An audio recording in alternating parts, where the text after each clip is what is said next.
Försiktig means be careful. And of course, we have to be careful here. Or just let go of the brakes and have some fun with it. Woohoo!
So I've had some questions about this bike.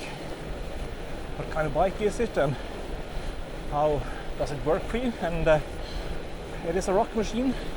It's a model called Björi and it's the E70 model. It's a fully electric bike. It has a EP6 engine and a quite basic controller on the left part of the handbar. No connections with any phones or the like, but get what you need on the display of the unit.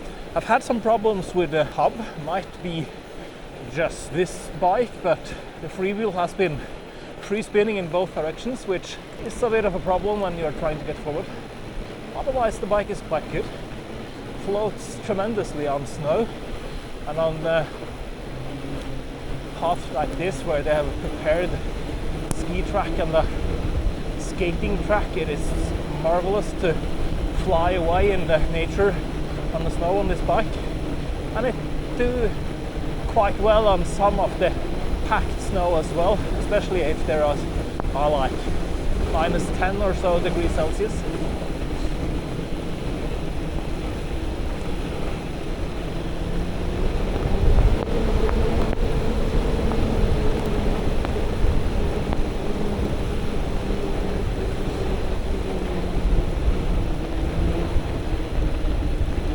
One of the reasons I bought this bike is because a regular fat bike is heavy and there is a lot of resistance in the tires during the winter, and it demands a lot of power when you try to bike like this in the winter.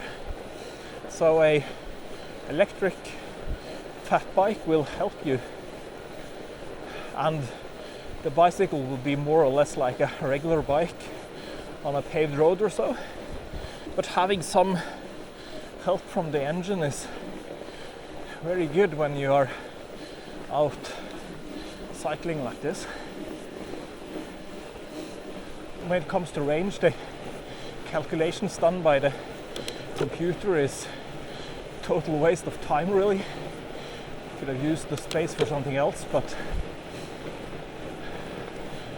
claiming that this bike has like 100 kilometers is totally wrong. Biking it like this, it might have like 30 kilometers or so. If you are adding a lot of power yourself, maybe 50. I've had it up to 35, I believe. The reason for the short range is a lot of resistance in the snow, wide tires with low pressure, and all of that adds up to something which is heavy to drive forwards.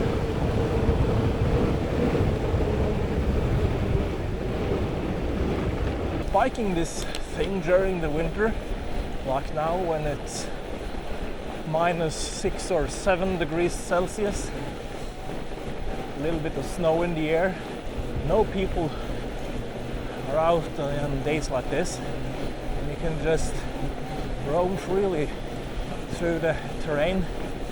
That's actually quite amazing. Now let me show you on the next hill here. When you're out biking like this, you have some aid in the hills, and then you have hills like this. Försiktig means be careful, and of course we have to be careful here, or just let go of the brakes and have some fun with it. Woohoo!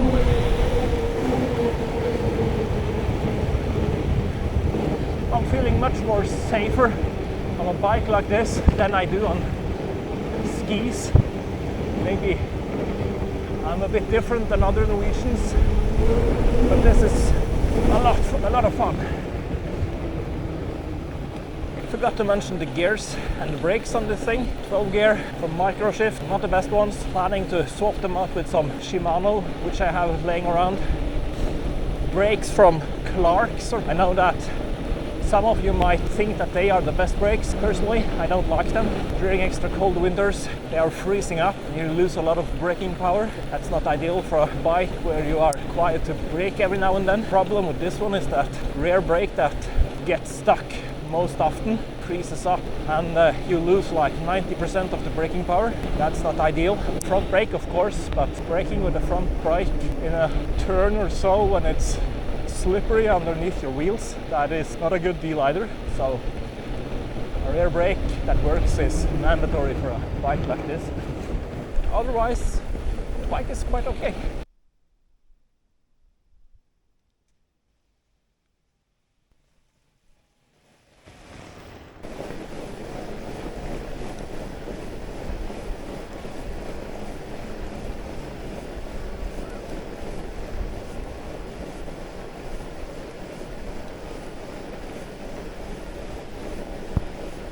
Tracks like these are quite common in Norway, especially where there are some months with snow. They are laid out basically in every little village, especially in the middle of Norway and I guess other places as well. There are different kinds in Norway. Often they are separated by stadiums where you have more like professionals training and so on, and of course semi-professionals. And there are tracks like these, most often referred to as markaløype, can be translated to something like forest tracks or the like.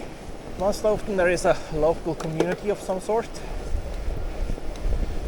aiming to render the outdoors available for common people, and they use these tracked vehicles to lay e-tracks. And the Fatbike is a wonderful device to go around in these tracks. Of course, there are other alternatives as well. If you have communities using snowmobiles or the like, it is possible to stay in these tracks as well, but requires a little bit more balance to stay in the tracks. Once these bikes is out in the deep snow, they will sink right through unless there has been a lot of high moisture and low temperatures to solidify the upper layer of snow.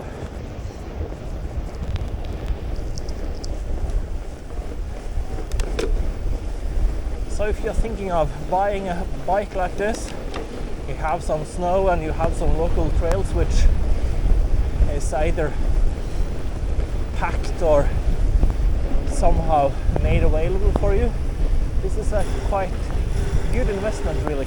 But it is a lot of exercise, even though you have an engine that helps you along.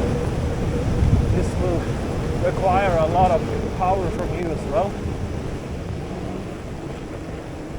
And also when you are out in the cold, you need to make sure that you dress up good clothes. You will need something that breathes, that keeps the heat inside but let the moisture out. I'm aware of a lot of technical clothing. My issue with technical clothing and synthetic clothes is that they tend to either get cold when they get wet or they start to smell as soon as you start moving in them. And I don't like neither. So I tend to use wool of some sort. Wool is fantastic base and mid layer. It will keep you warm and will transport moisture and doesn't keep the odors from your body as the synthetic ones does. And then you need an outer shell layer of some sort that's capable of keeping the heat inside and the cold outside, and also protect you from the environment.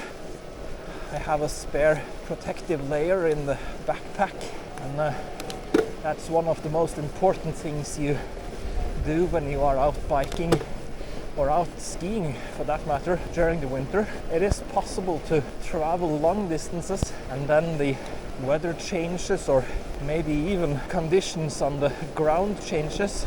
The snow can change characteristics only in a couple of minutes, which means that where you were able to stay on top of the snow, you will suddenly sink through, and having maybe 10-15 kilometers behind you will result in a very heavy return, which can exhaust you, and maybe even you have to call for help. So having a cell phone with coverage and batteries mandatory. Of course, if you are out of cell coverage, you have to let somebody know where you're going so you don't end up getting lost with nobody even looking for you. And the protective clothes is of course also mandatory. You need to have a protective layer of some sort and warm clothes with you in case you are ending up somewhere where you need to protect yourself. A down jacket, maybe even a tarp, some food, something to boil water, or maybe a container with warm water so you can get some heat back in your body. It is strongly advisable to think ahead and make sure that you have everything you need with you. Carrying a bike pump, tire pump is almost mandatory when you are biking in snowy conditions with a bike like this. Having wrong tire pressure on a Fatbike is the difference between getting somewhere and getting nowhere.